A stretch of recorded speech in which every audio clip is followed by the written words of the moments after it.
I've made this dough before, and it's a little stickier than usual dough and a little trickier to handle, so you've got to make sure your hands are well floured when you use it. So you're going to shape it. I shaped it with my hands because, unbelievably enough, I do not own a rolling pin. So that worked out pretty well. That's rubbed. It's stretched right out. I had some of the roasted garlic we've been using in some past recipes left over, so I rubbed that on, and we're going to put a thin layer of red sauce. I jumped the gun and started adding the cheese before I took this picture. So then we're going to add our cheese. I used horseradish cheddar. You can use any kind of cheese you want in this. Whatever you have on hand or whatever you like is your favorite. And then we're going to put spinach and some broccoli and cauliflower. I steamed this a little bit so it was par cooked.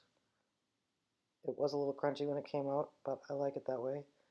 A little sprinkle of Parmesan cheese on top, just to add a little extra zing.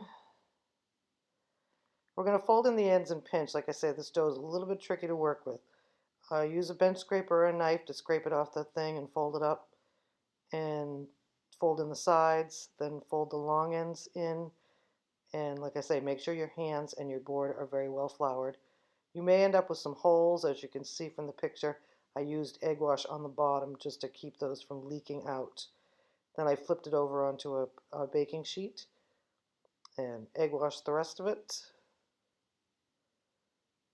Baked it at 350 degrees for about 30 minutes.